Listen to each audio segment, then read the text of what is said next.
Kia Mua, Petru, Simu, Pacho, Sena, Tiano, if you are a band, Janet to move, a prayer will be a kum will be an hour.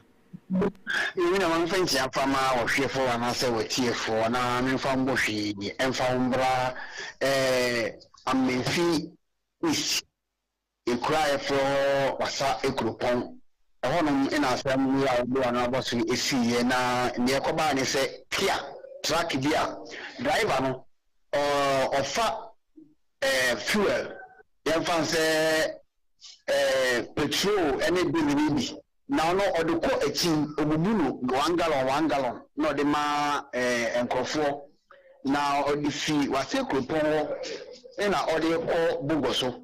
now obubu was a coupon a cream in a cara kia now petrol is a sino Yadia will be any judgment Yadi will be new we are and so much is a woman driver in the man who say Ija as we see be a poo nti odu wase kupon krum wono ma ekru na ga se mupa ina eja no enye nhwia ono de ono kwa na otini nti otumi ehuri siye na bebi na kodu no na chefe ano odin enkofo mo tonton mo ade enkofo mo dan ewo ho edwadifo enkofo mo ko adwuma no pa chefe mo ye bia se nkom metu edum na woni petrol ene diesel ho eja so nti ye na nya ade a ibetumi adum nti wo hwe mfunyi na me de bae na obo se eja na ede na wote pe gallons na diesel no fuel no ona na pa no nti bia so ana asoja no wuri so na asoja no wuri nti ansana fire service for the eba ho no na chese ka ne de ene bebi a asemisi de why dita na mum asempa mi se dama no ho anka ina da sani bia so a na oben ho no anka na mum nkofo yema na mo tonton wo ano mo kakra no na omo ho anya mo antumi yi enye so mo anya obetumi akuyi but ejare se na etie no na anya de bia betumi akwakoyi minia na chese wo mo so to me o sans na eben abronsan bi pa nti ehye sa na yema na say yenden Abrosani de entumi ankon na wo hwe abon se mobile money for ne omo tonton nyama nkiti bi on se to wo fun yobo se omo sase so mu yi nyama no wow enti se ne jane koye no na chese untumi enkon bi sebe me mobile money no tonton mi bodwa bi no wo strong po wo mpola se bi a ejane se bi aye no mehwere me nkwan meja ho nti bibiri na bia wo bi nyama no ina nyama no bi kakra bi siye na mum enije se wo nse nimpa da sene bia no ho ekai eben ayi mi da se ebedi nkomo akiri wai me fro ne de nkomo kokoa muntinum na me ya adom a ebedi nkomo mi da se pi na ma ne ba odi abre yen okay we Ebenezer Kuju DC na your friend what this man bo we free was ekropon de ebre ye mpenfo so jata na akọ hono wanche uti afi wosen na de na si anu odin no wuntimi nkọ ho ntin ze sa ene wose eba no ye nto aso e wonsen foforo mu we Yet was so yakwenim ewo ensemfu from Niger de Kasienu eremu ewo South Africa. Na South Africa yeremu eni se wamo dwumade bi o mo hyase ne o wamo pempam eye ebibimafo bebre na afri wamo kuro ne so eho aka ho bi e ma Ghana mampanyi eni ahyeye hwe ya ma no ne ho ensem so akofa bi mpo ba adehye no bi aka ewo South Africa krom ho na embrada ebeto dwase mo emre bi se sa emre no ebedru na mo da so ewo hopa de kayaka sabde eyade ekoso eho ye pa na enna minoka se onipa ba ko bi ono no wo ye Ghana ni eni ya oto eye amane ede amane na ne senka no twentwe se anopen de South Africa fo no ede ye Ghana eni adehia ka wo ho no de eni enya ye papa panto ba koto asre Ghana ban se enimani mi ye mo hwe se wonder bo parliament me be se wo mo nyina da ede afi eye empatam ho na wo twentwe se Ghana fo mo honom ye Ghana sori dan bi e wo kwa najam wo mu nyina aboabo mo ho no mo guma wo mo twan se Ghana ban betumi abati sa wo mu nyina da ede afri wo na krokro mu na kwame osede to so wo chese wopie mu ewo eye South Africa sese pa dia awo pa na wo no na mo sanso gina awani ma chese embo wo mo apomudin ye kura into mo sere Ghana ban se won hye na won sa emfa wo mo embra wo mo krom Ghana sese na yapre yon kwafe nti eno mo so na so lucky aban edika de fa ebi ma de abafi dada na yeso yeso sa na tie bia yeso mo na busua ni enuamu ni council we de ho be join na ya registration na screening bi aso de ya yeso mo na kwenda na ya be pino obiara nti eno mo na political register ya de ba Ajara High Commission e o Pretoria ha be register na after that no ebi mo aba ya case no for the past 1 month we be spending e o Pretoria ha nti before we went to need to man to front to need and fertilize in the fire nti we ka say no everyone na isia no so we wa to set Pentecost ni ade account I think the Ghana High Commission na ko pe de dia mo ha akodida na me no ka say South Africa ha na ha ye winter nti awon mo ni fa say we nya the year and I think say aso be ye shi nti we nya no be bia na no tola so be mo nti we ma no ne ma me fo na ade me bi no kra me no ka say homo yare so la ye hwe no say the flight be we di na ba na be tumi afa ya ba fi but nyame no kwani na bo aban na ba so na the High Commissioner o ha mo ye papa Benjamin Kwashi ya ye na so bia obi mission no o mo ye san say sa fo ya o mo di da sa ni ni na no o mo ida o mo Ebusia enwa cheno na osai kwa made to so wetwuntwe se wopiemu e South Africa monte so enimani mi na sesie ya ekene kwa se woma na kronfo na se biya tata womo so wase abambo mu yira yire tare wo hopa na chese magana ni bia ntumi mpiempo na se bi wo pa bibia po ato aguni minima wotumi akwakoto ose bambo mu de emu agire wo hopa papa na nyina chinom womo etwen se Ghana ban ebeba befa womo afri wo sesese de aka chom so baba befo wo mo na mom eda eni eye emra mbesi wo aba befo mo na sese no wo mo enya hunye Okasi free state ho no ye nuanum Ghana for all kran tia abeto Ghana say obi antini MP because aside process no mo ye no kran no pay police for immigration so adi corona fa entino enya ade I think they make the whole day no kran obi abetini ade akobe bia entino enya ma here from South Africa hano eniyan enche mo mo de ma ne se yenya bu treasure and before the shisha egwa kwan so enche bia no ombeba no fa bi pi mo Ghana but as you say the America chose so e Monday and I say Tuesday mo be code so far enya specific date I think say 3 days ago ordinary send the two da na ye say ni say process are from South Africa be no I think say it involves South African immigration ni ade enche no enya Ghana and Kwasuna and call for the other countries will be and call for Kofi. I think those immigration there was a home assistant and normality. I said they are assisting those other countries and was sharing this week in Omobi said Mama next week, Omotra, Omania sharing. And as you said next week, say Monday, say Tuesday, and I said Abendi, and they need for now. Ebusia Kwame osai Ghana ni dishia mapa wako piemu South Africa mprimpring wani di niyam Ghana for edi senseme wamu sem na mani bo na kwa sem wei yana ni etire edi asom etiefui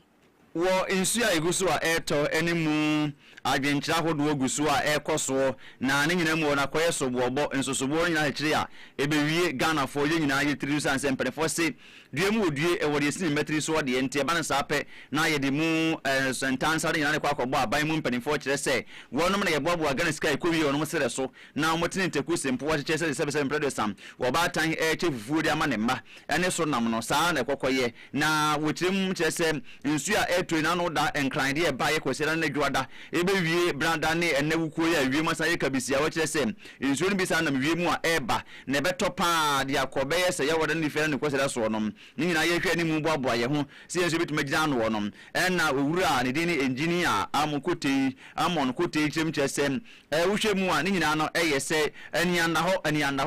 ho nsemu am na amana bewie ye ndesanse wokọ enkran mantam ne mu am metropolitan municipal desert assemblies ne kra wonom wo mo hye da no eni waste management department wo ho ya wo mo de beka ne sem wo mo no ye bola eni nwira ho adwuma nko a na ade ya che mo ko adwuma mo koye into no wokọ no sign attendance book mu a na nka wo no adwuma ko ni na ye se wo kọ monde so akohwese bi obi nyefin emfa ngu babi na mpokwa no obi yefin de gu babi a anyembia no babi e de bola nyina ko gu no ehwo aye ma ye nkonkọ hyenom ye nkonkọ ye ne den ye nsabi nkọma nkọfo nsakra mfanye no niema hodo pamra biaso na afi no esonte yeni mi fa mi nkoka ho na yenye ntutu ya hodo yembo dewuro nkancha mansan se ewie mu no de ayiri ntinum mu obi a mane bola ensu ni nansam obi a fa nko obi a maka mefa obo ya mefa nko ye se ekwan efa so a ye to niema efa enwira ho ana bola ho no Ghana de yenim ye yanse anom ye to atwene ye di ye hura atwene saa obi ko campaign obi edina tem ene ye anso na manyofo ni do mo ho agim no mo so aye sa beifo ne ye tete saa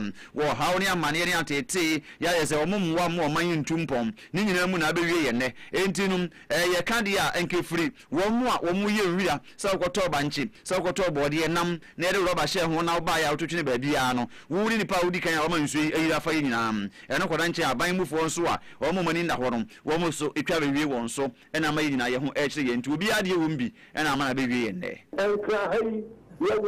municipals by 24 and district and metropolitan area. Now, okay, you put Sunimua, district BNWA, a waste management department. No way, the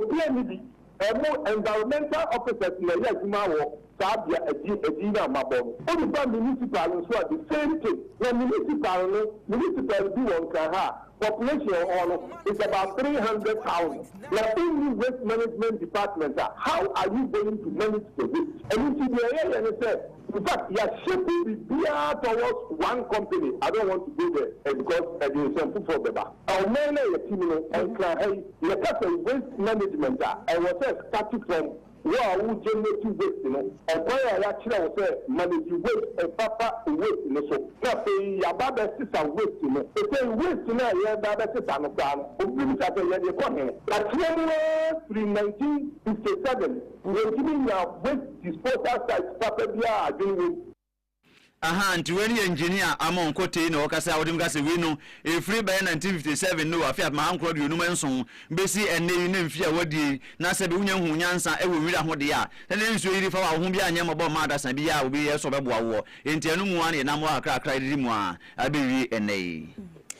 Yet also kuyenim ewo ensanfofo ma na yedato aginemu ewo ensuyiri ehu ensensemia eno aka ho bi ama endra dadom kuma wa mo Ghana ye ma hye bedefie ebeye ensamtrofo enhyemu na enhyemudie na se woni pa wogina omanim ene eye ensamtrofo twetwe enkomo eye wo mo ba na dani onmanyafo Alexander Kwame na afanya maken na kasa yemu eno de to dwa chimchese enano ejwada ensue to won krane ne patamu no efi ena afensu bi enipa ewu afamu no wenyina kekabo maye yade wankwa ena eba na wade atodo e kire se eho benya papa se ahyeye hwe yapomuden ho ensem so wamuso enmani me ya mbaba bonten na ma ba kire eye eniema nya akade ho dom de egu akwama eba baboa ama emposesa yade wai bi esode a yatumi esi anu entempa ne nsem senia osikyekire mu fa ye no enie. Now, a public health emergency in the making. Flooding of this scale carries a public health dimension that cannot be left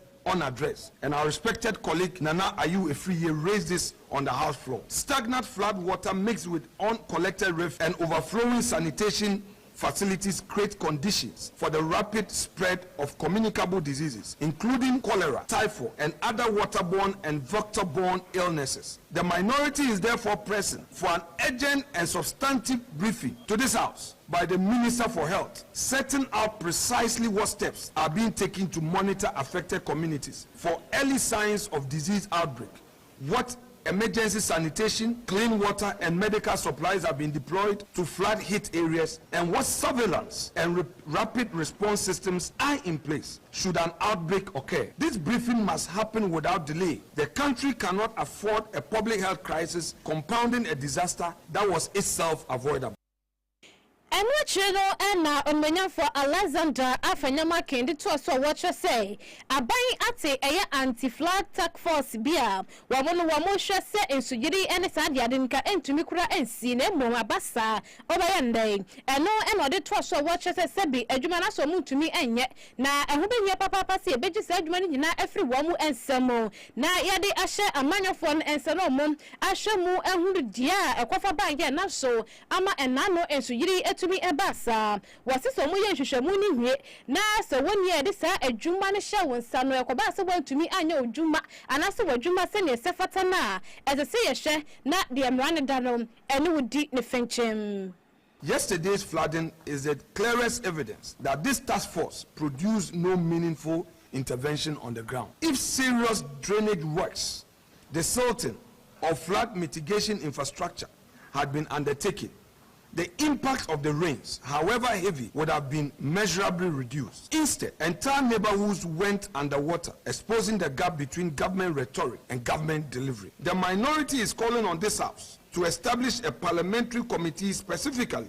mandated to investigate the conduct of the flood preparedness task force and the relevant government ministries and agencies in the lead up to this disaster. That inquiry must establish what work, if any, the task force undertook since its establishment, what funds were allocated to it, and how they were spent, what specific mitigation measures were planned and implemented, and why none of this prevented or meaningfully reduced the impact of foreseeable seasonal flooding. Those found responsible for negligence or dereliction of duty must be held accountable. Pending the outcome of this inquiry, the minority demands that all members of the task force step aside from their roles. This is not a presumption of guilt. It is a basic standard accountability that any institution facing serious questions over its conduct. Dom Kumano Bono Dani Onwenya for Alexander Afenyo Markin. Na sanso na domdodo no mu osofo ahwe kwantuo nsem so Minister of Transport here Honorable Joseph Bukari Mikpe for nsema to jawo temjes na no wada no na mketeke dwumadi on pese omuhye mkinante on locomotive bi aba na omde ba ye no yare se dom kuma na ka ho asem na no won wo temjes we amoka ho asem nyina no ye ne amo pese o man mu yehu keke na nkofo no keka na an NNDC sa wase we ne mfanye amanyo sem wasebe insurance da enyina mu wo nyina na yesem wo makofa dia ba kedeke adwuma no Ghana mampani dada wo no wodi dia wi a wokrom ya ne dini his excellency na nadan kwakofo da ba obeshi mu kina kama de ode ba ya no se obi kuntwa na kwa man konya akwanhia enso krom san de ko ye kosiesie de ba ye ya banya ba ye no se de ba ye na akwan hodo ma ye no am kedeke ne bitimi afa so no bitimi adodo na abo anti na omre sa locomotive ya bam na no so de ba ye adom kuman ka ho asem no wase wi nom ye unnecessary debate no pese wo mo agency na wo de ba ye se no nom se wo ka bi ne makabi ne dia mana yehula balu abayehu wo mai gane mre no akeke na asedom kuma no wo ekon do ne bibia ne so nyina mu wonom enya dia aban ne pa ba obehese ketika adwuma ne de wo be hye mukena. I have received that write-up, a 4-page write-up about the locomotive, and I am preparing a response for them. I just believe that everybody has the right to ask questions, but you don't ask them in a way that will lead to unnecessary arguments. So very soon you will soon have an official response from the Ministry of Transport and our agency, Ghana Railway Development Authority. Honorable Joseph Bukari in the Queen, artist workers and winning a locomotive from the Aba, yes, and nobody by Juma, Ewo, Keteki, Jumani Muona, Abua, or my Ghana, Yakuni Abadis and say, DBI, Fakano, Crano, Yana, Emma, and Tekasoba, Nana Wutim Jesem, Bela, a woman should be fee, and no, a year 2026 offenses Bela, 1 more year, and no echo Eddie Ama, 1 year, a diguma, Ewo, a poso, ana insuso, Wumujin nam echo bania de, Netes Apple Fornum, woman. Na ye ede ama wo mabon ho ban san se mboka ya ye ka se boya so ye bo ede mamom okosenya breku a wono mu a wo mu eyi nam ewo poso mo ko ya ebinim ko to hye mo so ko tata wo mu me wi eti ne ma esu etiam se wono kurumu wo mu ne kopo isu ba kakra mu nya nam ede ye aduane esanye sika akra hwe wono mba na se ko ba ne se bia ye ko ka magu nsuum ana ye ko bobo mutu ku prapra wono de ya na ne akoya how ede ama wonom na ban no atna se a wo che se mra se bi de fie ne de wo mu aye ho adwuma awie mu fam de ntia kase mampani enso ene nsa be hya ase wodi tum ne afi be ye mra pampi free bill e be ye lord ya na ye se be bo wono mu am wono ede eye ehyen ekopo so ku yinam no na abom ho ban se be ye abre bia no mko a wo be hu se aban ta wo machi se mpo nso no wo bi nam se bu akwan so koyo mbone am emra timi ni wono edi yi pa. Of these piracy attacks or this hijacking that happened some few months ago, was it in Goma Petel, where when some fishermen were attacked, when the belongings were seized and taken by force of this piracy. And you are aware, the Gulf of Guinea, we now have a lot of piracy And we believe that they are based in Nigeria from the Niger Delta that is infiltrating into our waters and causing a lot of harm. In that circumstance, you need to have a kind of legal framework that will be able to have some kind of punishment that will be deterrent enough to people who want to engage in robbery at sea or piracy and again other unlawful activities. Like I rightly said, that 80% of world trade is through the maritime sector, meaning that people can just take the laws into their hands and begin to create unlawful activities at sea, which will be very detrimental to our maritime sector. And for me, this law that is passed today would deal with piracy, would deal with robbery, would deal with unlawful acts, and also will make it compliant to the United Nations Convention when it comes to suppression of the law. Enti weni betimi aboa na womo na mposo ya adwuma womo etiamra ane nhye yakodo wo poso nyina no womo betimi ahwe na adi womo ho ensem ye ntwa so nsefo from boy Ghana Mampenyi John Dramani Mahama me no ka se wo de aso abofom na aso na de abofom ne botaye ene adepotia ena so emani sa aso ne bofom ene se wo se wo ba besi eye tema integrated industrial park eno eba boapa amasa condemn nyama na ye toto ya keka bomu etumi ede aye bibi pufro kra no baboa ama wo man so ya aluminium sensem no etumi akwa nim ye pa na dwumedie wo se woni eye arise integrated industrial platforms wamo ena akontiasie pamo enche wamo eba be free asie na wasibia ya eye adan na nasi eba be sino eben eye bebi avako ewono. Today is far more than the start of another infrastructure project. It marks the beginning of a new chapter in Ghana's economic transformation and a bold affirmation of our determination to build an economy that produces more, exports more, creates more jobs, and delivers shared prosperity for all our people. The Tema Integrated Industrial Park is one of the flagship projects through which that vision is going to be realized. This is not simply an investment in land, factories, and infrastructure. It's going to be an investment in Ghanaian enterprise, Ghanaian ingenuity, and Ghana's future. It will help reclaim Tema's historic purpose. Spanning approximately 120 hectares within the Tema heavy industrial area, this park has been deliberately designed to become a world-class industrial ecosystem that supports manufacturing, downstream aluminium processing, logistics, warehousing, and export-oriented production. Let this park become a catalyst for innovation, value addition, exports, and sustainable economic growth. And let future generations look upon this day as one of the defining moments when Ghana chose to build,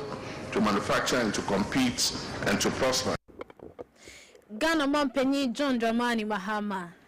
Bibini to my plus yedra wanya osa nkwari ampacho ene wase wonam osa na ene amfa ba bia wanya se ye woyam wonsunu mu wominemu woyefunu mu na se he fa ba bia osa bia wakwa ye diagnosis na ya prognosis ya diagnosis nkwade mpacho bombodi ya na enom bibini to my plus ntinu woko na akoye lab test no ye se ye osa bibini to my plus bro bia to oduro bia woko NST bia obenya bi Christopher ma bi wo ho woko leader botwe ni woni ye ka ho ni nyina obenya bi na wato bia to oduro bia de wuntu binto ya mpacho wonka chikura bloating, belching, vomiting, and then unexplained weight loss nina anom ka ho ye osa na ye osa wachiri bremo na ye wujani ade mpacho frey na gibi ne tom 0541 3378116 0541 3378116 0256 431200 bibini to ma plus aduru kroji ye boa aje se bibidru we abrofon no bia ednim ya kire se wonnom a etu osa asepa